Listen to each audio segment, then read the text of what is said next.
Good evening. Police say it was a targeted shooting, all caught on home security video. A Richmond Hill man chased down, shot, and killed in the middle of a residential street. A warning now to our viewers, although CTV News is not showing the actual incident, the video is still disturbing. Neighbors say they are trying to come to terms with the tragedy that unfolded in broad daylight. CTV's Janice Golding is live in Richmond Hill tonight with the latest. Janice. Hi, Natalie. Yes, this video was shared with us by a viewer who lives in the area who is horrified that this happened, particularly at a time when many families were coming home from a curriculum night at a local elementary school.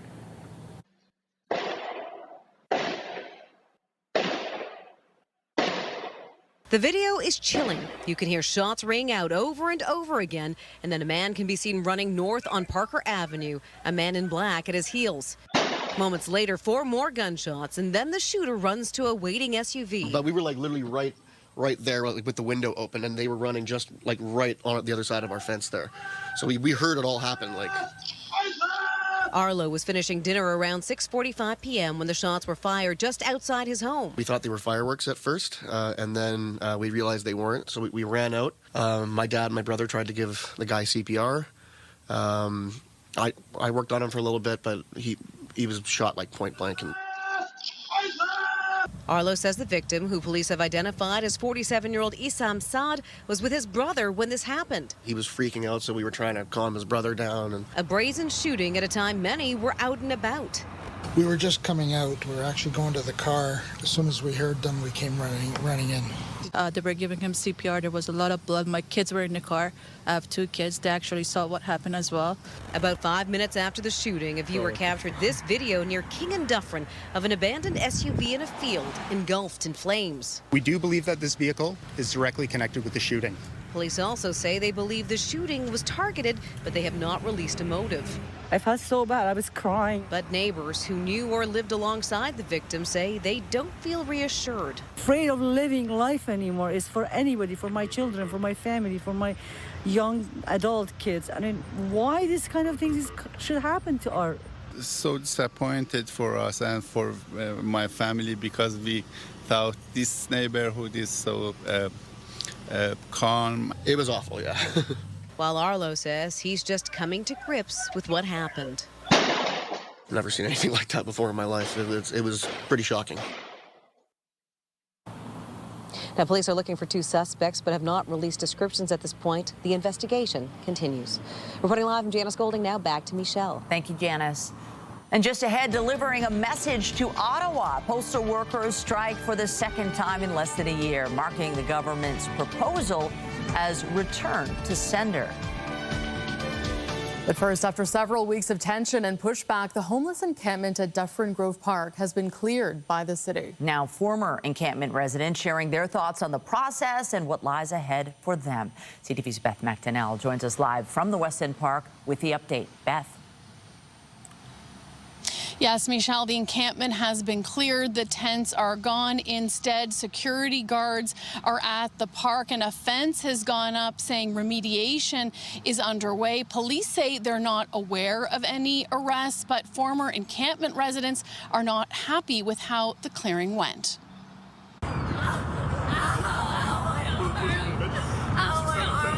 Screaming, a resident of the Dufferin Grove Park encampment is forcibly removed. They're literally driving over the stuff. It's been a place to stay, even call home for a year. Now the encampment at Dufferin Grove Park is no more. Health and safety-wise, I feel traumatized. With police officers and security guards in the park, Cece Bella Cohen says around 7 a.m. she was told she had 15 minutes to clear her tent and pack up. She's one of 7 encampment residents issued trespass notices earlier this month. They say shelters are not safe and demanded the city provide them with 1-bedroom apartments.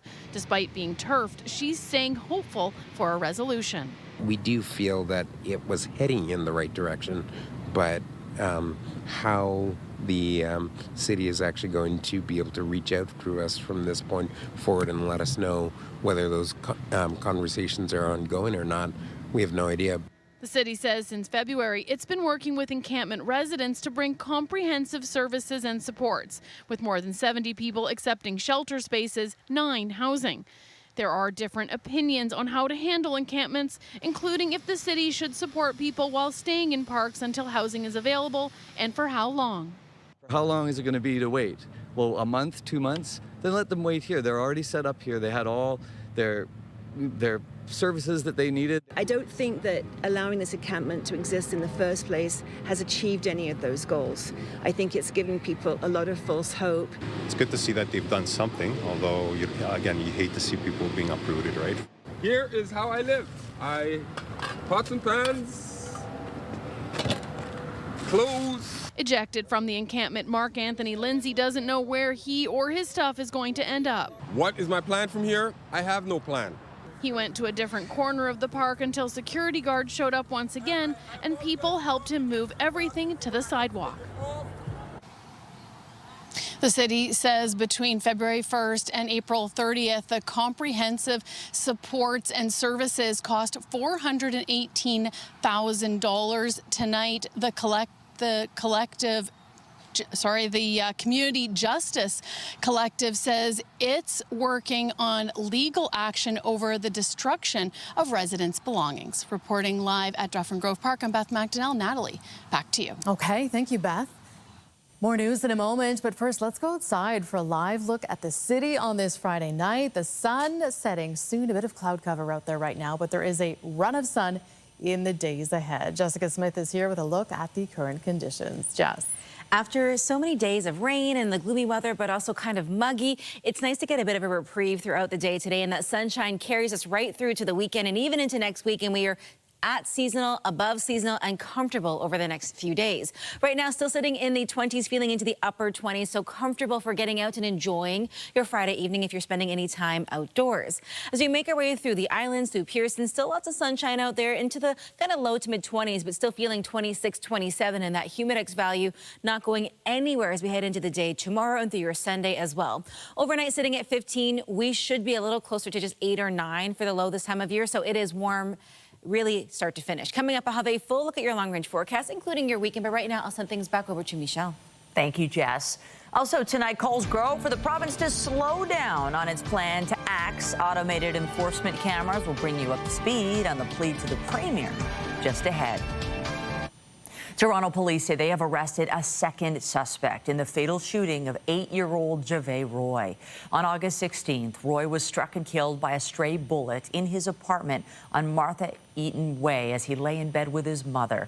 Yesterday, officers executed a search warrant in London and located one of the 2 outstanding suspects. He has been charged with first-degree murder. His name can't be released as he was under 18 at the time of the shooting. A 16-year-old boy was previously arrested, and the 3rd suspect is still outstanding. He was also a minor when Roy was shot. Toronto police also making an arrest in a hit-and-run that left a man dead in Scarborough last night. This was just after 11 when a 62-year-old pedestrian was struck by a vehicle while crossing Lawrence Avenue near Kingston Road.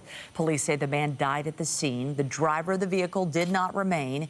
The vehicle, a silver Ford F-150, was found abandoned a short time later. This morning, police say 27-year-old Ryan Farron of Bethany was arrested and charged with failing to stop at the scene of an accident causing death. Police have not identified the victim. And in Oshawa, a man in his 30s is fighting for his life in hospital after a crash involving a motorcycle this afternoon. Our CTV News chopper was over the scene at Bloor Street West and Park Road South. Durham police say a motorcycle and a vehicle were involved in the crash. The motorcyclist was seriously injured and airlifted to hospital with critical injuries. Streets in the area remain closed as police conduct an investigation. Meanwhile, a man is in hospital after a stabbing in the Finch and Weston area last night. Emergency crews responded around 7 o'clock and found a 19-year-old man who had been stabbed. Paramedics describe his injuries as critical. There is no suspect information, and the circumstances around the stabbing are not known. York Regional Police have released footage of a man opening fire on 2 homes in Vaughan earlier this week. The first shooting happened around 3:30 Wednesday morning on Farrell Road near Bathurst and Major Mackenzie. A person can be seen getting out of a silver SUV and firing multiple shots at a home. Police say minutes later, the same suspects were involved in a shooting at a home on Allison Ann Way. No injuries were reported. The home on Farrell Road has been shot at twice in recent weeks, and police have suggested it is related to the tow truck industry. A day after the Premier announced the province would be putting the brakes on speed cameras, there are growing calls to allow cities to keep them. This morning, a group of concerned Toronto residents gathered at City Hall to protest the Premier's plans, saying they believe the move will make the city's streets less safe. CTV's Alison Hurst reports. Backlash is growing against the province's plan to pump the brakes on speed cameras. What the hell, Mr. Ford? Kendrew Pape's sister was killed while crossing the street in 2018. The human cost is way too high for us to be gambling on big signs and flashing lights. Surrounded by signs and flashing lights, Premier Doug Ford made the announcement yesterday that his government will table legislation to remove speed cameras from municipalities across the province, calling the devices a cash grab. They're often placed near schools for a reason. If the Premier were to succeed, it would be a death sentence for someone somewhere. If passed, the new law would require large new warning signs be installed by mid-November with permanent flashing lights signage by fall 2026. This is about a threat to the safety of children. It's a direct threat to the safety of all pedestrians, especially seniors. Don't take a tool out of our toolkit. That's the message to the Premier. Today, the province's transportation minister says they're ready to defend their decision. It's about proactive rather than reactive. You go through a school zone, if you're 20 over, these cameras will send you a ticket 3 weeks later.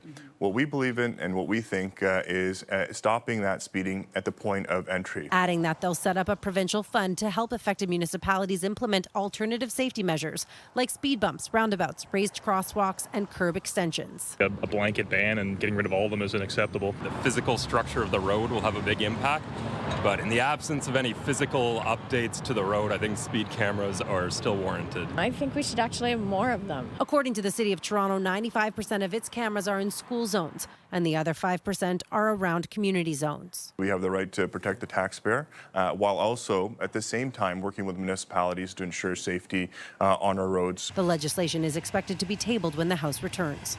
Alison Hurst, CTV News. A national postal strike is in full effect tonight, with no mail or parcels being delivered by Canada Post. The move announced after Ottawa ordered sweeping changes it says are necessary to make the Crown Corporation financially viable. CTV's John Musselman reports. Postal workers hit the picket line today outside the sorting plant on Eastern Avenue. CUPW members are declaring a nationwide strike in response to what its membership calls a government attack on workers. The minister's announcement came as a surprise. The union was given no forewarning that he was going to make or announce these changes. The feeling at the workers is we've been attacked. It's not only the workers that have been attacked, it's the whole public post office has been attacked. The government announced yesterday it wants changes to Canada Post to make it more financially viable. Some of the recommendations include eliminating door-to-door delivery. It's estimated about 4 million addresses still get home delivery. Community mailboxes are more common. Residents who still get it at the door express mixed feelings about losing it. Canada Post is in a tough situation. I wouldn't like it, but I understand it. It would be no skin off my nose either way. I prefer it to come to my house. I'd prefer it to the house, but I don't mind walking down the street to a box. Still, Canada Post says it's hemorrhaging billions in losses and it needs to change its business model to survive. For taxpayers, they're now, bailing out the post office so we can keep the lights on. And the government yesterday said that's not going to be the long-term solution, and that's not what we were looking for either. So we understand that we need to make some changes because Canadian taxpayers are paying more and more for a service they're using less and less. The union and Canada Post have still not reached a new collective agreement. The union says getting a deal done will go a long way towards stabilizing the corporation. Canada Post claims the union is out of touch with the economic reality it's facing. Caught in the middle, homeowners and businesses who will now need to find another option until this strike is over. John Musselman, CTV News. To Queen's Park, where today the province was touting a lower than expected deficit. While also announcing a hiring freeze. CTV's Queen's Park Bureau Chief Siobhan Morris reports. Ontario's deficit for last year came in much lower than projected, a difference of almost $8 billion in the look back at the fiscal year that ended March 31st. The finance minister says the disclosure of public accounts reflects our government's continued focus on balancing smart investments with careful fiscal management. At the same time, the province is capping hiring at 143 boards, agencies, and commissions. We want to make sure that we're delivering the services to Ontarians that they expect in a cost-efficient way. This covers groups like the LCBO, the Alcohol and Gaming Commission, Ontario Health, and Metrolinx. Mulrooney explains hiring at provincial agencies has shot up by about 5% in recent years. They've hired sufficient people to deliver on the mandate that we have given them, and we want to make sure that going forward that they have a culture of respect for taxpayer dollars with every decision that they make about hiring. Frontline staff aren't covered by the freeze. No hit to hospitals or schools. Mulrooney insists this is not a service cut. Still, there are worries about longer waits. This is not the time to cut and freeze, especially since we have 800,000 people unemployed in Ontario right now. A number Ontario's budget watchdog has flagged will only go up as economic growth slows. So while they're spinning some good numbers today, the outlook is grim. The Liberal finance critic believes progressive Conservatives have taken their eyes off the ball. We will have tens of billions of dollars in deficits in the next 3 years, leading up to the government exceeding $500 billion in debt. The finance minister insists that's the good kind of debt. Investing in hospitals, in highways, subways, schools, a range of long-term assets that'll be around a lot longer than you and I. Bethlyn Falvey has been touting a path back to balance in the next 3 years. But for critics, that path is hard to see right now. It will either take cuts to services or increases in taxes. It won't be long until we get a better sense of how Ontario is doing, almost a year into the trade war with the U.S. The finance minister has to deliver his fall economic statement by November 15th. At Queen's Park, Siobhan Morris, CTV News. And sad news to report tonight. Ontario's second longest serving MPP and the current chair of Niagara Region has died. Jim Bradley's 55-year political career began in 1970 when he was elected to St. Catharines City Council at the age of 25. Known as the Dean of the Legislature, Bradley spent 41 years as a member of provincial parliament, serving from 1977 to 2018. And after leaving Queen's Park, Bradley was elected to Niagara Regional Council in 2018 and had been regional chair since. Bradley died earlier today after a brief illness. Jim Bradley was 80 years old. Prime Minister Mark Carney is in the United Kingdom for a summit to boost trade and economic ties. But his meeting with Canada's oldest ally sparked a friendly rivalry over one of the UK's oldest sports. CTV's Jeremy Charon reports. A fourth official face-to-face with British Prime Minister Keir Starmer for Mark Carney kicked off a visit to London. Well, it's going to be a great match. Yep. And we're going to disagree. Agree to disagree. Despite a friendly rivalry ahead of a big women's rugby match Saturday, the two leaders set their sights on shared defence priorities. We've got Ukraine to discuss, we've got the Middle East to discuss, and thank you for the way we've been able to work together on both those issues. Great pleasure to be together again. The Prime Minister also met with the leaders of Iceland, Spain, and Australia. We are partners in commerce, we're partners in culture. We actually have pretty similar economies. Talks that all centered around building trade and economic partnerships, an area British Ambassador Ralph Goodale says Canada and the UK can still build on. We've got $50 billion worth of trade flowing back and forth, and it is 99% tariff and quota-free.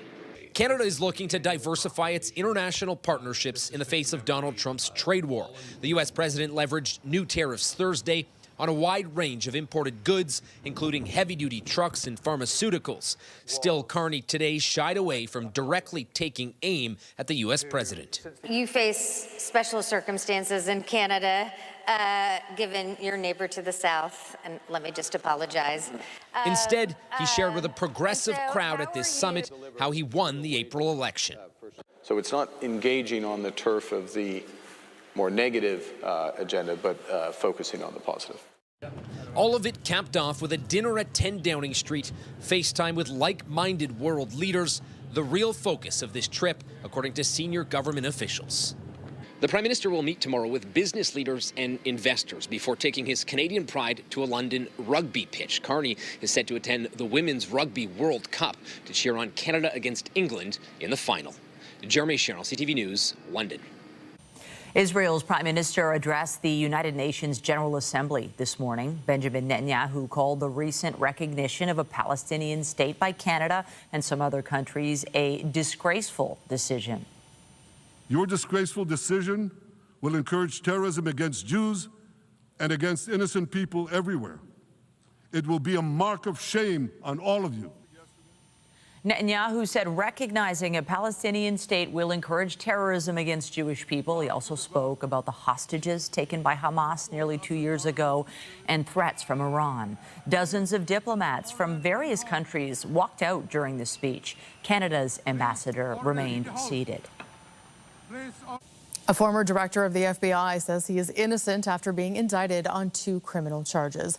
The U.S. Justice Department charged James Comey yesterday with giving a false statement and obstruction of justice. He is accused of lying to Congress. Comey was involved in the investigation into Russian interference in the 2016 election. U.S. President Donald Trump has for years called that investigation a hoax and a witch hunt. Still ahead on CTV News, navigating unrelenting grief 10 years after tragedy. Jennifer Neville-Lake sits down with our Steve Ryan to reflect on life and loss a decade after losing her children and father in a drunk driving crash. And I'm Pat Foran. Coming up on Consumer Alert, there's a new twist on an old scam going around. Victims get a call saying their bank accounts are in jeopardy and they need to cut up their cards and let someone come to their house to pick them up. Victims have lost more than $200,000. That story is just ahead. Just above seasonal yesterday, even warmer today, and it only gets nicer as we head into the weekend. We should be close to 18 this time of year. We were in the mid-20s today, and it gets even warmer as we head into your Saturday and Sunday. Temperature-wise, we'll see a humidex into the afternoon tomorrow into that mid to upper 20s. Coming up, I'll have a full look at your long-range forecast showing you how long the sunshine is sticking around, and stay with us. We have another full night of great shows for you right here on CTV. When you see it happen, send it to CTV News. Text 10400 from your screen to ours. Text 10400. Police are warning about a new scam that involves criminals posing as bank employees, saying your accounts are in danger of being hacked. In a twist, they're now directing victims to put their bank and credit cards in an envelope, and then they come to your home to pick them up. Pat Foran has the latest on Consumer Alert. Pat. Thanks, Michelle and Natalie. The bank investigator scam has been around a long time, but now they're directing people to cut up their cards so victims think it must be legitimate. Of course, once the scammer gets the cards, they commit fraud, and victims are left with huge losses. I felt ashamed and embarrassed. Marilyn Smearage of Pickering says she got a call from someone claiming to be with her bank. The number appeared to be from RBC, and the caller knew several of her accounts and other personal information. She was told her cards had been compromised, and they needed to come to her home to pick them up to protect her accounts. He was going to put all my accounts on hold, and that the bank had to pick up all my cards. But once they had her cards, she was scammed out of $20,000. I was saving up to get new hearing aids and to move, but I guess that money's going to go to pay this off. I'm like, I feel sick to my stomach. I was bawling my eyes out. A woman we'll call Karen asked us to shield her identity. She also got caught in the same scam. A caller claimed to be with Scotiabank and had her address, email, and account numbers. She handed over her bank cards and PINs. She was also scammed out of $20,000. I'm still in debt $20,000. That isn't even my money that I didn't spend. I'm not in a position to pay this back. People are receiving phone calls from numbers that look like their banking number, the same number on the back of the card. Durham police issued a warning after 41 reports of people getting caught in the scam with losses of more than $200,000. The victim is instructed to put their cards in an envelope with a sticky note with their PIN number on it. Police say the couriers picking up the cards are rideshare drivers who are not part of the fraud. They're concerned there may be more victims. One elderly couple was about $90,000. To avoid this scam, never give your bank information or PIN to anyone. Never hand over your bank or credit cards. If a caller claims to be from your bank, hang up. And if in doubt, call the number on the back of your card. Both RBC and Scotiabank did not reverse the fraud charges because the victims willingly handed over their cards to the scammers. And a bank would never ask you to keep secrets or help out in a fraud investigation. And while scammers tell you to cut up your cards, they can easily put them back together, and they really only need the chip from your card to commit fraud. On your side, I'm Pat Foran. If you have a consumer story idea, email us at alert@ctv.ca. Well, we've all got that Friday feeling. Look at the gorgeous sunset behind us, and it is warm, and we have so many days of sun and really nice warmth ahead. It was such a bizarre weather week. My kids were wearing raincoats and shorts and all over the map, but I like to think we're settling into a nice late September weekend. It is going to be so nice. I get to feel a little bit like Oprah. You get sunshine, and you get sunshine, and you get sunshine. But really, after such a strange week weather-wise, because it was warm but not terribly sunny out there, we get the opposite, right? We get lots of sunshine out there, and it really holds on above seasonal over the next few days, so get out and enjoy it if you can. And it's the time of year, because the weather is so nice, at least heading into the weekend, you can check out the fall colors. It is going to be absolutely stunning from start to finish, no matter what you're doing. Now, taking a look out here, it is great. Yeah, lots of sunshine. Beautiful, beautiful, beautiful. We are holding on to this as we head throughout the weekend. So if you didn't get out to see the fall colors today, you can do it tomorrow.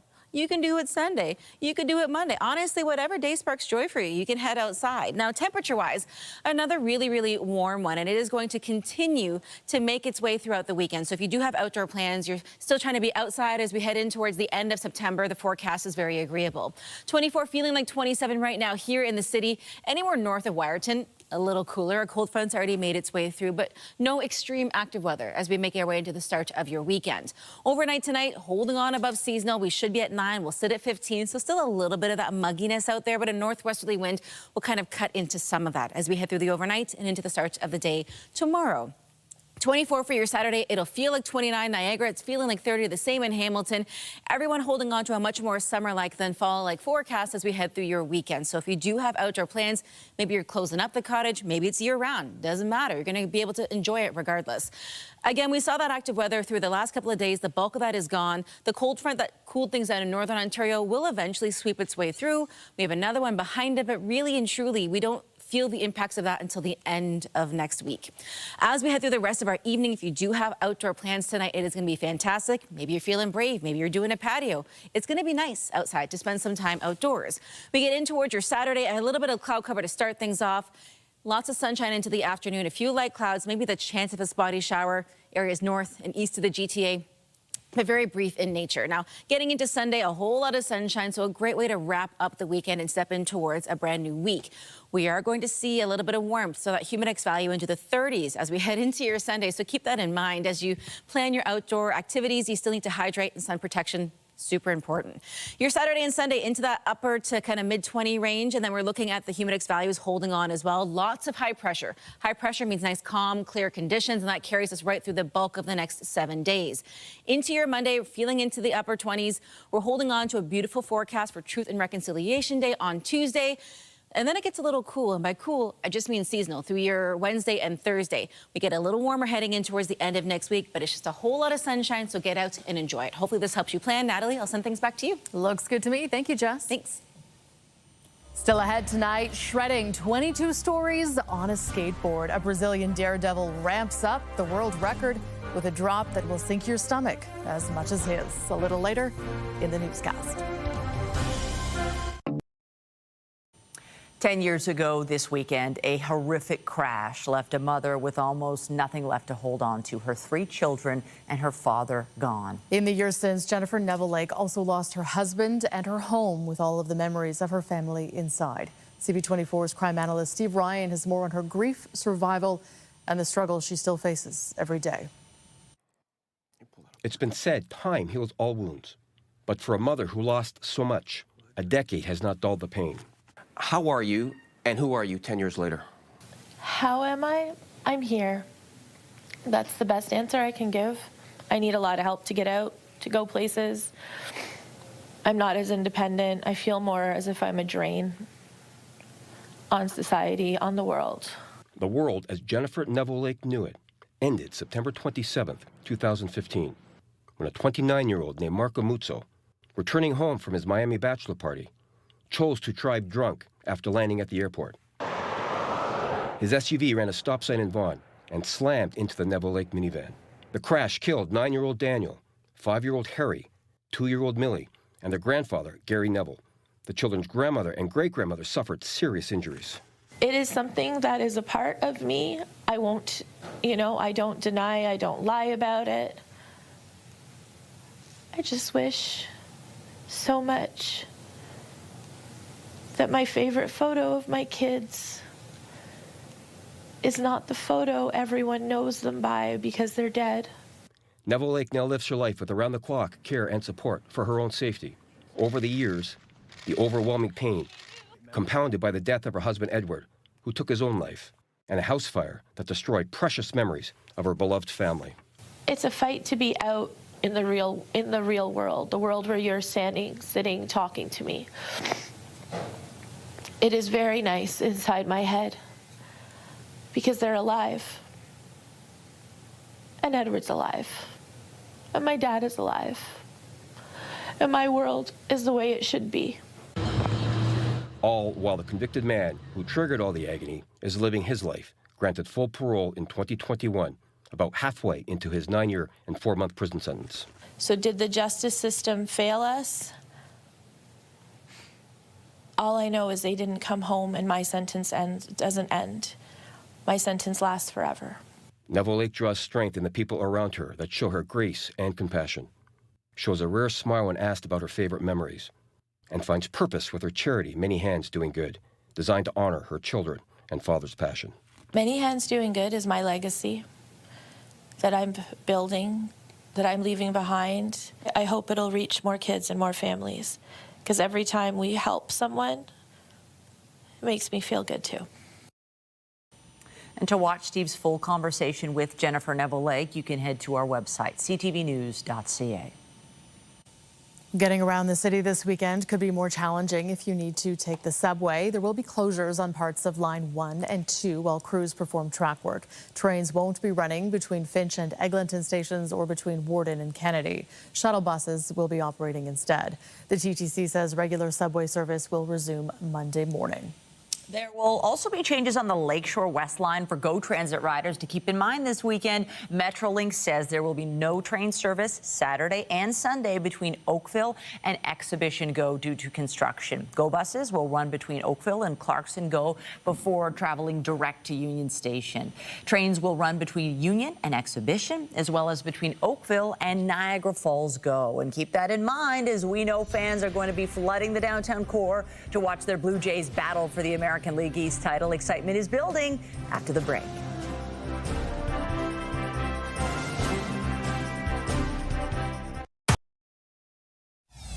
We thought they were fireworks at first, and then we realized they weren't. Updating our top stories now, a Richmond Hill man was shot and killed in broad daylight. Police say 47-year-old Issam Saad was the victim of a targeted shooting just after 6 last evening. Security camera video from the scene near King Road and Dufferin Street shows Saad being chased by a gunman who fires at least 9 shots. The gunman can be seen getting into a vehicle that was found on fire a short time later. The remaining residents of an encampment in Dufferin Grove Park were removed this morning when police in the city of Toronto security moved in around 7 a.m. City officials say they have been working with those living in the park since February to find shelter spaces and housing. The human cost is way too high for us to be gambling on big signs and flashing lights. And one day after the province announced plans to ban municipal speed cameras, a group of concerned Toronto residents gathered at City Hall today to voice their opposition to the plan. Some worry the removal of speed cameras will make Toronto streets less safe. According to the city, 95% of speed cameras are in school zones, with the remaining 5% in community zones.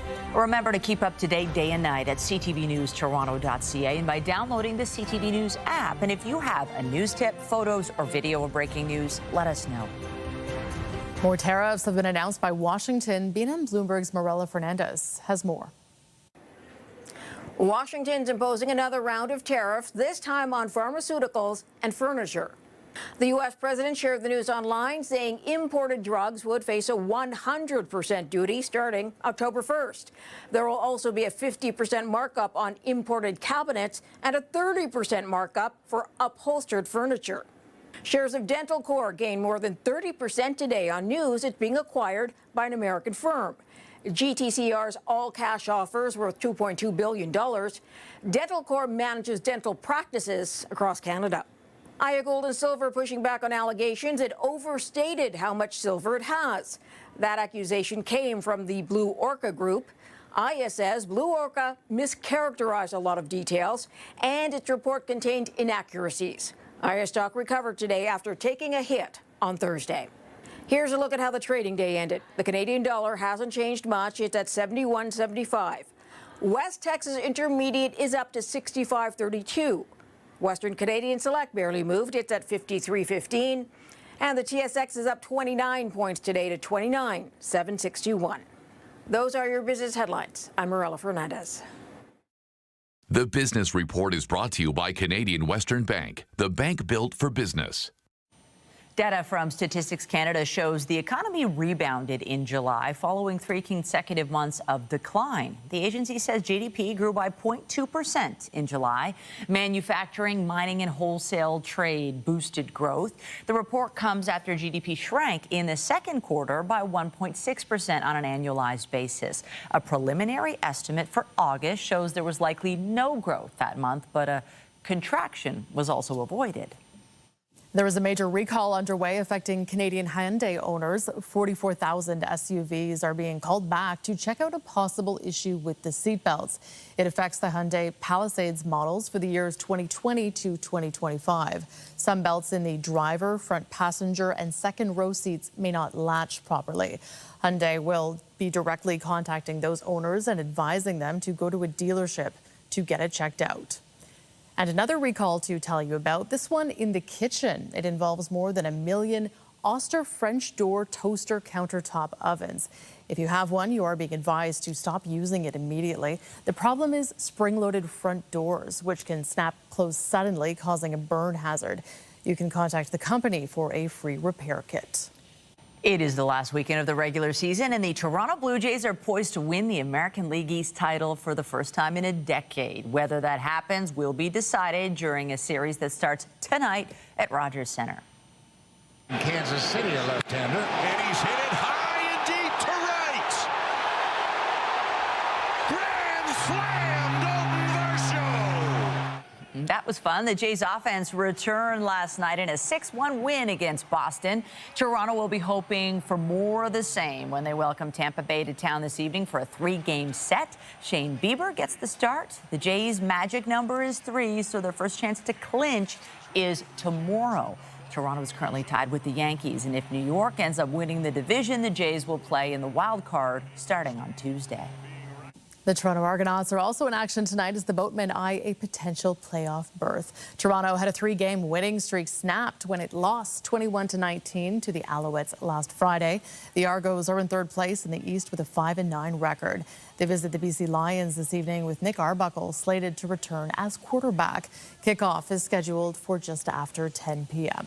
Meanwhile, a former Toronto Maple Leafs goaltender may be back between the pipes this season. James Reimer is signed with the team in a professional tryout. The veteran goalie is entering his 16th NHL season after suiting up for Buffalo and Anaheim last season.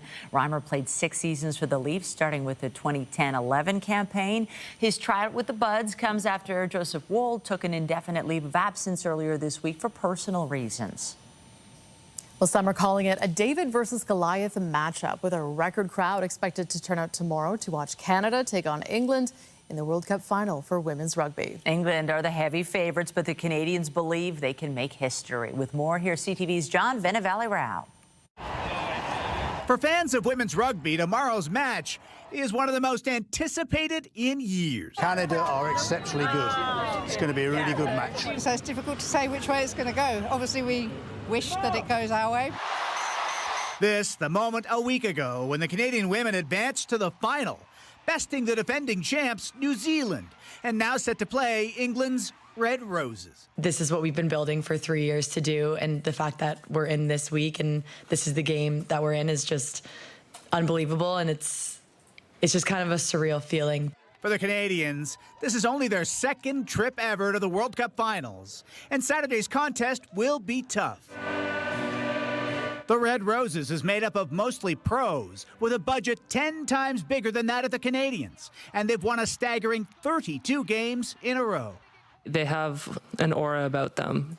Our goal is to burst it, basically. The Canadian team are themselves unbeaten this year and will play Saturday's game in Twickenham, England, at their stadium in front of a sellout crowd of 82,000, the largest ever for a women's rugby game. This is a jam-packed stadium and the biggest stadium in England. I think it's very exciting for women's rugby in general. They're going to kick some ass on Saturday. Rob Baker, the Tragically Hip, praising the team, with the band selling special jerseys to support them. On social media, fan Shania Twain was asked if the team's last win impressed her much. She wrote back, "Oh, you know it did." Red Roses. And Prime Minister Carney meeting with his UK counterpart today, exchanging jerseys. For those who play the game, all of the attention's been great. I think that we're changing the way people see Canadian rugby on the global scale. And if the team can take the trophy, it'll truly be a moment for the nation to treasure. John Venevali-Rouse, CTV News, Toronto. In Brazil, a skateboarder has set 2 new Guinness World Records in spectacular fashion. Sandro Diaz broke the records for the tallest drop-in and fastest speed on a skateboard on a temporary quarter pike. He conquered a 22-story building, hitting a speed of more than 103 kilometers an hour. Diaz skated from a height of 70 meters with a drop of 60 meters along a building known by locals as the ultimate skate ramp. Woo! Still to come tonight, marking half a century of neighbors helping neighbors. An East End gem celebrates 50 years of bringing together and building up community. Tonight, the sweeping impact of another Canada Post work stoppage. I've had a stroke, so I don't get around that great. How delays could hurt Canadians and the bottom line for small businesses. Later on CTV National News. Get Toronto's top stories, breaking news alerts, and watch live. Download the CTV News app. Next to a story about a golden anniversary for a treasure in the city's East End. A network of neighbors celebrating 50 years of supporting each other thanks to a charity that has grown into the cornerstone of the community. In the heart of the city's East End, there is a place that for 50 years has done so much good within its walls. This is a place where if you want to help anybody or get some help on any subject, this is your place to go. Community Centre 55, which today marks half a century of bringing together neighbors in Beaches East York. It's not just historical in that we're celebrating 50 years. It's really an institution in this community. It is a second home for so many folks. A second home that invites East Enders out for a sunny September barbecue. It's nice to come out here and get together, meet all your friends that you haven't seen in a long time, right? Nice and lefty. Providing programming for seniors, kids, and everyone in between. They have lots of books. They have a library there for older people they can go in. They have bus trips.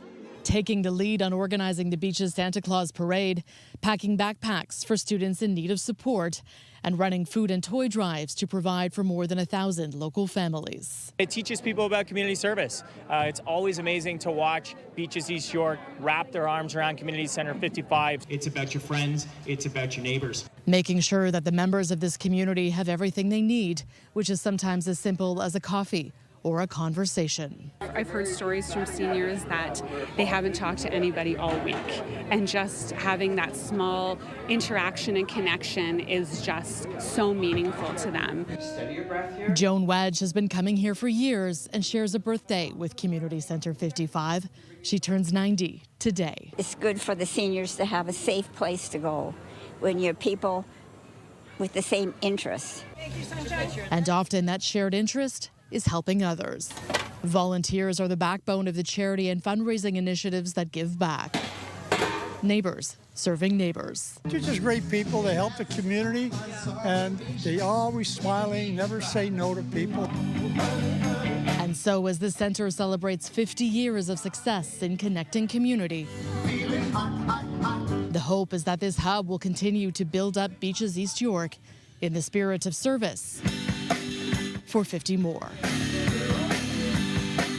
Rock on. That is such a cool resource in the community. Yeah, congratulations to Center 55 and happy birthday to Joan. Miss Joan. Yay, happy birthday. I gift you sunshine for your birthday and for the weekend. After such a kind of gloomy few days, it really is so nice to wrap up the work and school week with some sunshine out there. And if you do have outdoor plans this weekend, we have a much more summer-like forecast than we do fall-like, so you can get out and enjoy it. A few scattered showers right now up towards Bancroft and Kingston, but overall it is dry in the GTA. 24 feeling like 27 is cozy out there. It's nice.